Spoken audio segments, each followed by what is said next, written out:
Good morning. This is Chelsea with CS Apex Landscape Design. I am coming to you quick from my car. I wanted to give you on this Tree Tuesday some quick tips and tricks about trees. So these are actually coming from a couple of questions that I got on my Facebook page. So let's get started. So the first question I got was the best way to plant fruit trees. Is this in the fall or is this in the spring, or how to keep them alive? Okay, so a couple quick tips. Generally, you don't want to plant your trees too deep, and you also don't want to plant them too shallow. There is a very fine line on how deep to plant your trees. This is actually usually why I suggest to my landscaping clients, hire the professional. The advantage of a professional is one, they're going to do it right, and two, you're most likely going to have a warranty. Now, not every warranty, just like in any other trade, is created equal, so definitely check before you buy that plant. Plus, trees, you're looking at a couple $100 a tree. If it dies, that's another couple $100 to replace it. If it's under warranty, they replace it. So, careful how deep or how shallow you plant your tree. Also, make sure they have the proper soil amendment. Now, this isn't going to be a 100% soil amendment. What I recommend is doing a 50-50 mix. So 50% of the soil amendment, new soil, happy stuff to get them started, and 50% of the native soil. The reality, that tree is going to be there for decades. So you want to give them a taste of the good life with that soil amendment, but then you also want them to know what they're going to have to grow in. Next, stake them. This is key, especially here in Colorado where we're located. And there are other places around the country that's also huge. You want to stake your tree for a year. 1 year, one full year, no longer, no less. What that does is that year is going to give that tree time to get those roots expanded, get a little bit of girth to it to make it be able to stand on its own. Now, why do I say only a year? And I will tell you, anytime I see a tree that has been staked for longer than a year, I get very angry personally. Why a year? A year gives it enough time. Anything over a year, and that tree is going to start depending on that stake to keep it upright. It's not going to depend on its roots. You want that tree to depend on its own root system, not on something artificial. So please unstake your trees after a year. All right. Next is to make sure that they have an adequate mulch layer. Now, I highly recommend that even if it's in a rock bed, you have a small ring of mulch around it. Doesn't need to go out to the rain line. It doesn't need to be this huge mulch bed, but it does need to have some around its base. That's going to help protect that tree because the rocks can be a bit abrasive. It also makes sure that the moisture is staying and has that composting going on. It's just, you're going to have a lot healthier tree, we've noticed, if you have that little bit of a mulch layer around the base of your tree. Oh, I lost my notes. Okay. Now, if you're planting in the fall, I highly recommend that you wrap your tree trunk right away. This just adds a little extra layer of protection to that tree.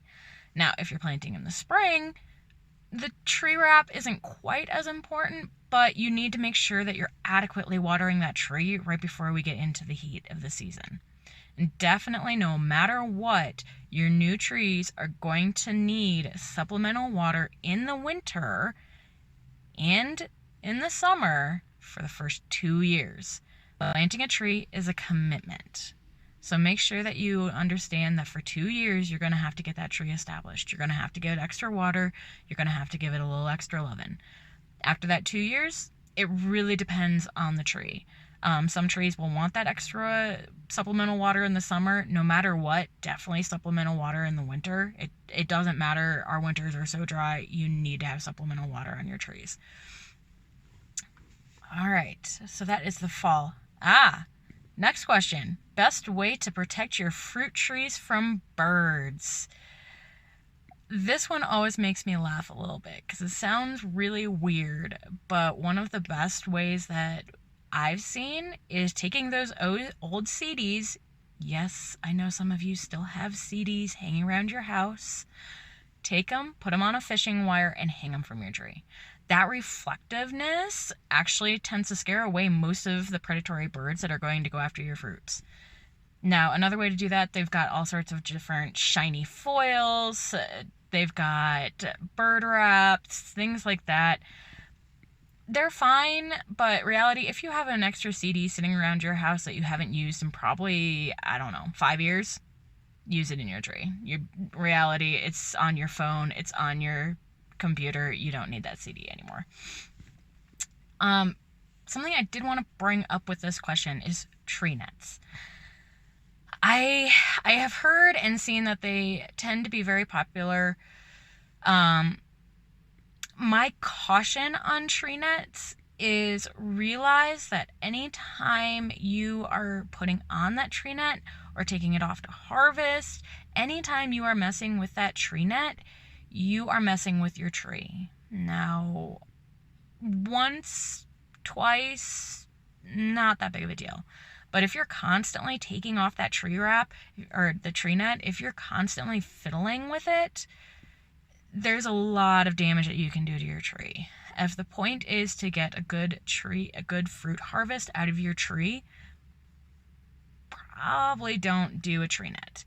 Another concern, if you're a big animal lover, yes, birds can get caught in the tree net. So you do have to regularly check to make sure that nothing has gotten stuck in there. I've seen not so much even animals getting stuck, but debris getting stuck. Things blow around in the wind here. We get some pretty nasty gusts out in Colorado. Those things are all likely to get caught up in that tree net. So yes, I see how they can be very popular and a nice thing because they do ensure the birds aren't going to get your fruits. However, there are a lot of downsides that I would maybe discourage you from using a tree net. Try the CD trick, try shiny foils, do all of those first. If it's bad enough, okay, try the tree net. But I would use that as a last resort. Where to buy plants, trees, etc. Okay. Local garden centers. Hands down. Now, I understand that things can be cheaper at the big L's, the big H's, the big W's. I get that. However, what you are saving in money, you are getting less hardy plant. It may be rated, it may be the same Coreopsis, or it may be the same fruit tree, apple tree that you can get at your local garden center. The biggest difference is from a local garden center, that tree is coming most likely from here in Colorado Springs, Fort Collins. It's most likely coming from here in Colorado Springs. It's coming from someplace in the Rocky Mountain region. It's not coming from Washington. It's not coming from Texas. Those places are fine, but the reality, we're high altitude up here. We have very different growing conditions than Texas or Washington. You want a tree, especially a tree, because remember, you're spending a couple $100 on a tree. You're not spending $10 here or there. It's an investment. You want that tree to be hardened for our area. That gives you so much better of a chance of survival than getting a tree that you might have to baby, you might see some sickness, you have a lot of unknowns. If it's coming from a local garden center, this is their livelihood. They're depending on that sale. They're going to treat you right. They're going to treat that tree right. And they're going to get it from someplace that they know is quality. Now, that being said, I know some of these big box stores are trying to get plants more from local nurseries, local garden centers. That's fine if you can ensure that it is from a local area. If you can't, your safest bet is a local garden center. And that again, you're supporting your local community, especially with everything that has gone on recently with businesses struggling, smaller businesses struggling. Why not support your local garden center? And chances are they're probably going to have somebody that can plant it for you even. Hey, warranties. All right, so that's that question about where to buy things.